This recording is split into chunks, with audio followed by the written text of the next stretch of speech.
This week on Jerusalem Dateline, a flare-up on Israel's northern border. Will it erupt into a full-scale war with Hezbollah? Plus, Iran's missile launch. The terrorist state continues its strive for nuclear weapons. And a firm foundation. Our look at the growing number of Christian ministries that are supporting Israel.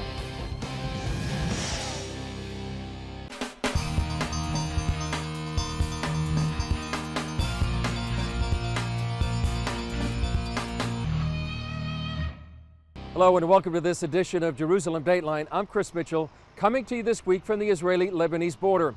Israeli Prime Minister Benjamin Netanyahu is blaming Iran for an attack that killed 2 Israeli soldiers, wounded 7, and left northern Israel on the brink of a possible war.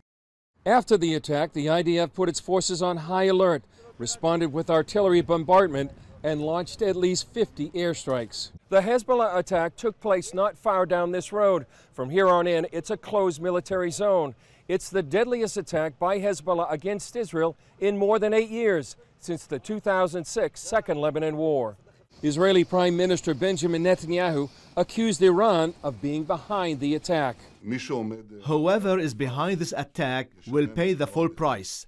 For some time, Iran, via Hezbollah, has been trying to establish an additional terrorist front against us from the Golan Heights. We are taking strong and responsible action against this attempt. The attack follows a strike by Israel last week that killed several Hezbollah soldiers and an Iranian general inside Syria near the Golan Heights. It reveals Iran has regional ambitions and wants to safeguard its nuclear program. They are trying to make a front in the Golan to say to Israel, if you will attack our nuclear system, so we can act through Lebanon, through Syria, through everywhere, and we have tens of thousands of missiles with Hezbollah and Syria. While many analysts feel the border will quiet down, it remains a very fragile situation. The Hezbollah attack here in Israel is just the latest in a series of events creating tensions in the Middle East, from the death of King Abdullah to the rise of ISIS and the upcoming elections in Israel. How will the U.S. and Israeli leaders meet the new challenges? CBN senior editor John Wagi and terrorism analyst Eric Stackelbeck share their wisdom and insight. We have with us here in Virginia Beach, CBN News senior editor John Wagi, and joining us from Washington is our CBN terrorism analyst Eric Stackelbeck. Eric, let's begin with you. First, the events along Israel's northern border. A ceasefire ended the war between Israel and Hezbollah back in 2006, but after this week's incidents, do you see the conflict getting bigger?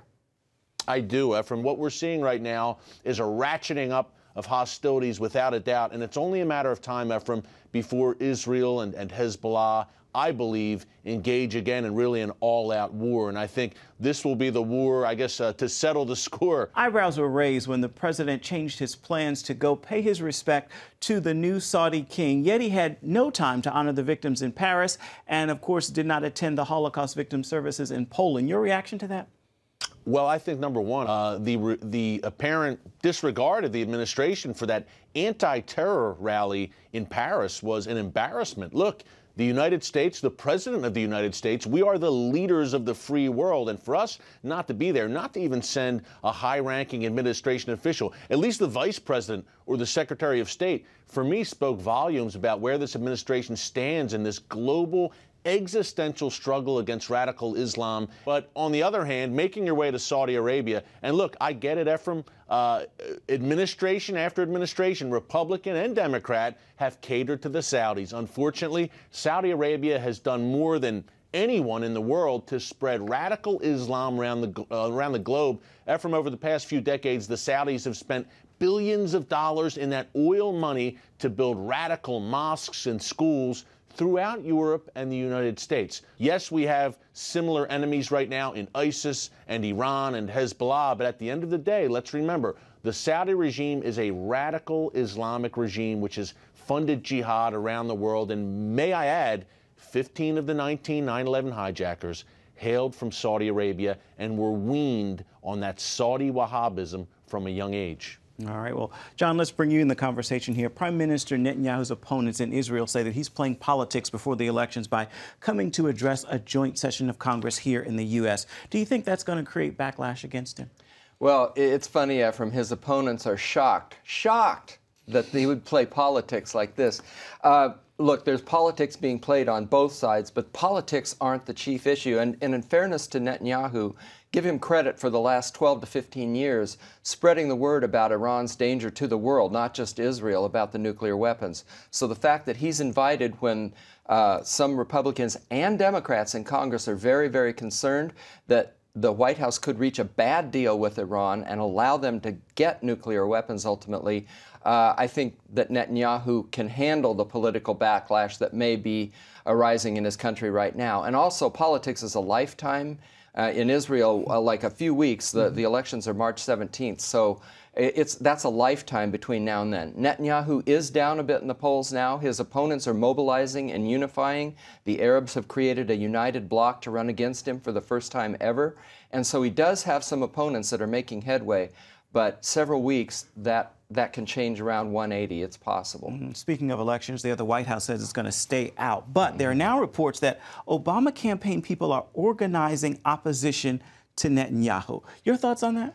Well, yeah, they want to be above the fray, and it's the Republicans in Congress who are playing politics with it. But in reality, there is politics being played on that side. And make no mistake, they would love to oust Netanyahu. They say it's like we would like to bring a change and everything, but the administration would love to see him gone. Europe would love to see him gone. The left in Israel would love to see him gone. And that's what this is about. Not necessarily trying to defeat Likud, but trying to get Netanyahu out of the prime minister's office. He's a strong man indeed. Eric, we know that Jordan agreed to a prisoner exchange with ISIS. Jordan is supposed to be a close U.S. ally. How serious is this? Well, Jordan is an ally for sure, Ephraim, in the struggle against the jihad. ISIS has Jordan in its crosshairs, but this is part and parcel for what we've seen from many of our allies in this war. They don't share our view, Ephraim, in terms of hostage exchanges and not negotiating with terrorists. Actually, that view has apparently changed under the Obama administration. We now do negotiate with terrorists here in the U.S., but Europe and countries like Jordan, look, they will do hostage exchange. ISIS has made hundreds of millions of dollars, for instance, Ephraim, from Europe. European governments are willing to buck up and pay ISIS to get their hostages back. So I think we're seeing that again here in Jordan. Again, a different philosophy in many ways than we here in the United States have. Although Jordan is going to do this exchange, apparently, they still are very, very threatened by ISIS. That does not change. But unfortunately, these other governments have different philosophies on dealing with terrorists, and they are very willing to cut a deal. And they're going to, by the way, going to release a female jihadist, the Jordanians, who was involved in an attack in Jordan years ago. So, you know, blood on her hands, to say the least. But this is the price Jordan is willing to pay. Well, we'll keep an eye on it. Thank you both, Eric Stakelbeck and John Wagner. Appreciate both of your time. New video evidence by an Israeli news organization provides more evidence about Iran's nuclear ambitions and how it puts Israel and other countries, including the U.S., at risk. The video taken from satellite images by Israel's Eresby satellite reveals a 27-meter, or nearly 90-foot tall missile. This never-before-seen missile and launch site stands outside Tehran and appears capable of sending a rocket into space or launching an ICBM. Some reports indicate the Pentagon estimates it might have been 2 years in development. Former Israeli ambassador to the U.S. Dory Gold says this latest revelation clearly poses a clear and present danger to America. Originally, many in the U.S. think of Iran as, well, you know, that's a problem for Saudi Arabia or Israel, but it's not our problem. That's not true. The trend in Iranian planning for long-range missiles that can eventually reach the eastern seaboard of the United States, that's a given now. Gold says the Iranian nuclear and missile threat prompted Israeli Prime Minister Netanyahu to accept U.S. House Speaker John Boehner's invitation to address a joint session of Congress early in March. Despite the potential political fallout, he'll use the platform to warn America and the world about the growing danger. Yet the White House and Congress differ on how to respond to the Iranian threat. The administration wants to negotiate, while congressional leaders from both parties prefer any negotiations to include the threat of sanctions. Senate Democrat Bob Menendez recently made this startling comment. The more I hear from the administration and its quotes, the more it sounds like talking points that come straight out of Tehran. Republican Senator Bob Corker told Jerusalem news agencies he can't understand why the president promises to veto upcoming congressional legislation about Iran even before it's been written.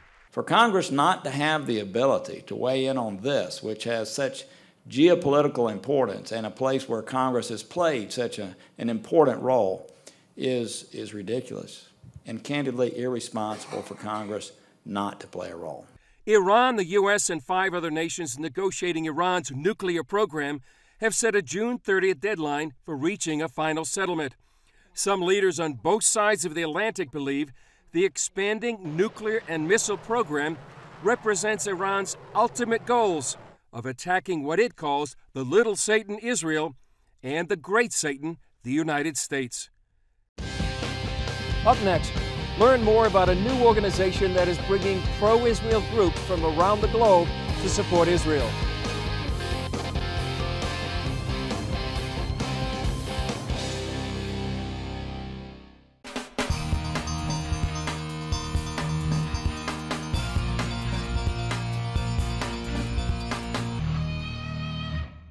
Israel faces enemies not only here on its northern border, but around the world. We talked with Pastor Wayne Hilsden at the King of Kings congregation in Jerusalem about a new venture that's bringing ministries from around the world to stand with the Jewish state. Well, Pastor Wayne Hilsden, here we are. You're pastor of King of Kings congregation here in Jerusalem, and you're starting a new venture that's quite exciting. Tell us about it, what its name is, and what's the vision? It's called FIRM, Fellowship of Israel-Related Ministries.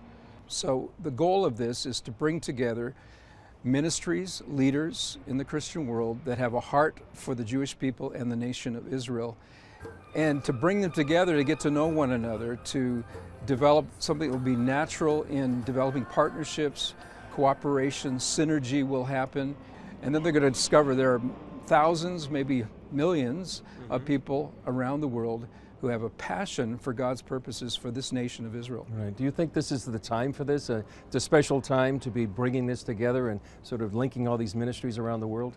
Anti-Semitism is on the rise.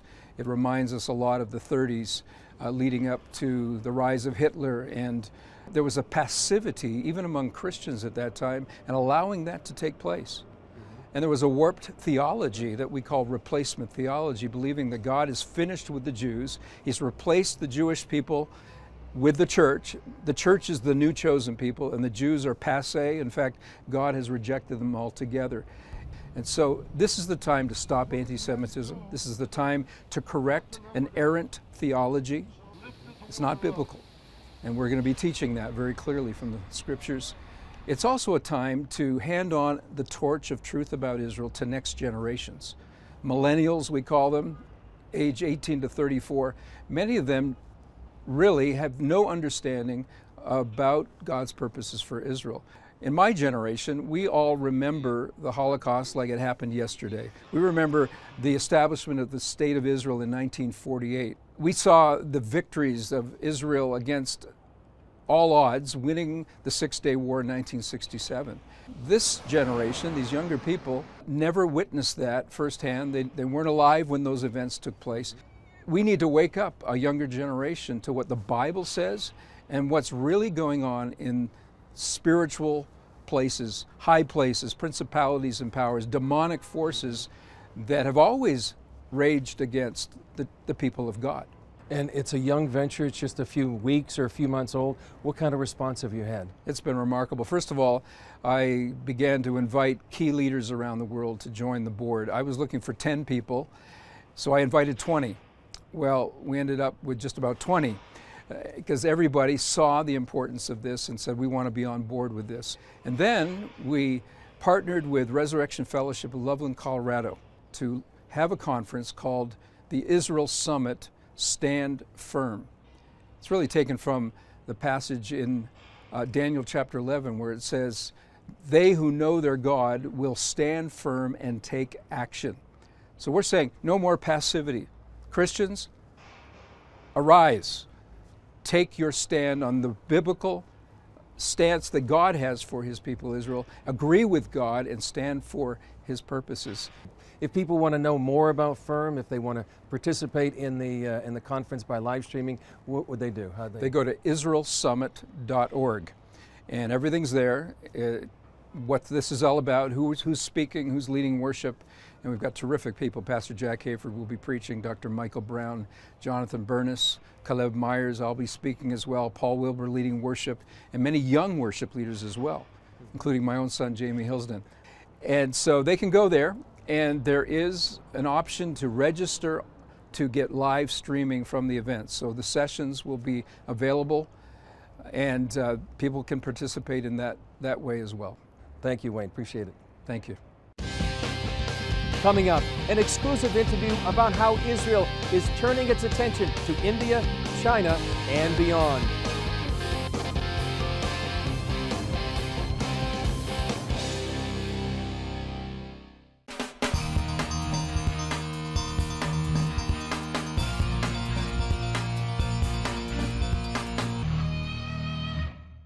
One major development here in the region is that Israel is increasingly turning its attention to the Far East.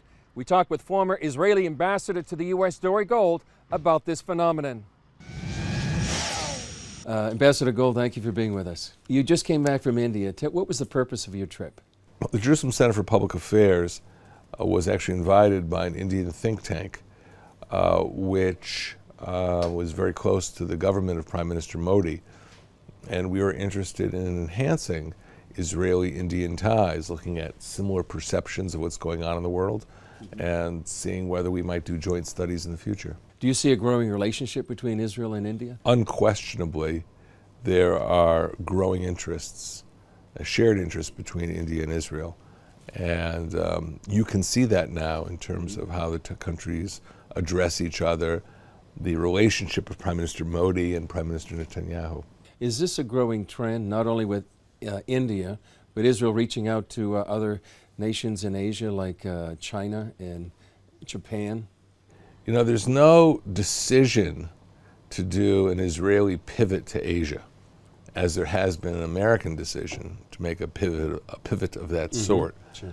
But at the same time, this outreach of Israel to Asia and Asia's outreach to Israel is just accelerating all the time.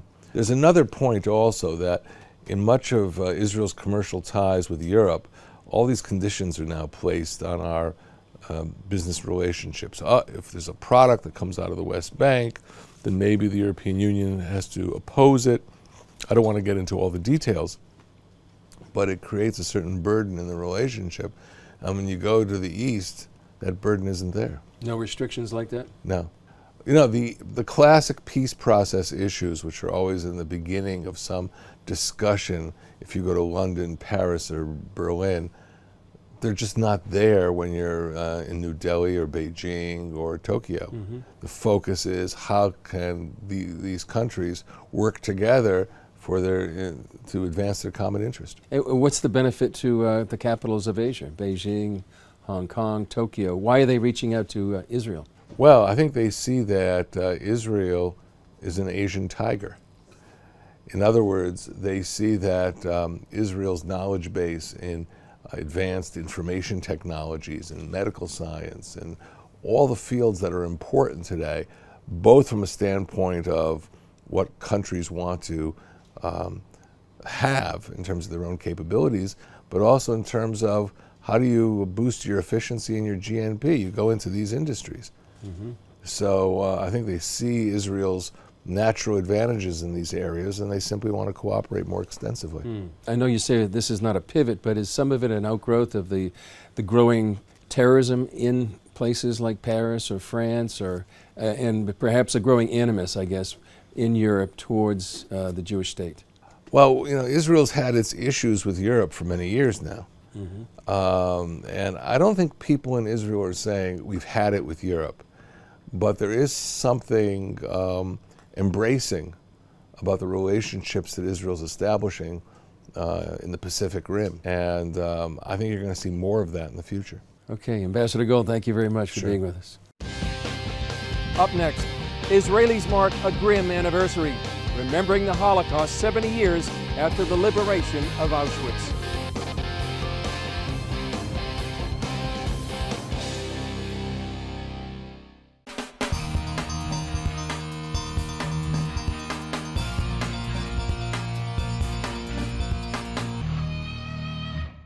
Finally this week, hundreds of Israelis, including many Holocaust survivors, gathered in the northern city of Haifa to mark International Holocaust Remembrance Day.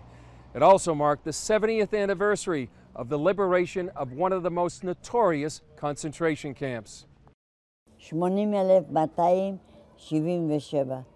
80,277. That's the number Nazis tattooed on 95-year-old Shoshana Colemer's arm at Auschwitz decades ago. I had typhus and was on my feet the whole time. I had a lung infection and a fever. I went to work because I didn't want to die by gas. I said, what will be, will be. If I die here, I die. But I didn't want to die by gas. And thank God, I stayed alive. Colemer gathered with about 100 Auschwitz survivors in Haifa to commemorate the liberation of the camp, where she spent more than a year and a half. She remembers the day the Red Army came to set them free. A rabbi came, and he said, we are free, and we can go home. But who had a home? They killed all my family, my brother and sisters. At Auschwitz itself, some 3,000 people commemorated the 70th anniversary of the liberation of the extermination camp. The Nazis murdered about 1 million Jews in Auschwitz-Birkenau, along with 100,000 other prisoners of war. As time goes on, there are fewer and fewer survivors. This may be the last big anniversary many of them will commemorate. They want to make sure that the horrors of the Holocaust will be remembered even after they're gone. Many of them, when we talk to them, their greatest fear is that people really won't believe what happened to them and that they'll forget. David Parsons, spokesman of the International Christian Embassy Jerusalem, spoke at the Haifa event. Christians need to help preserve this legacy. We need to fight anti-Semitism. We need to help the survivors that are still around us. We need to help Jews who are facing anti-Semitism, like in France and Ukraine and other places, to come home to Israel. When you hear stories like that, and there are millions more, you understand why the Jewish people say, never again. Well, that's it for this edition. I'm Chris Mitchell, coming to you from the Israeli-Lebanese border. We'll see you next time on Jerusalem Dateline.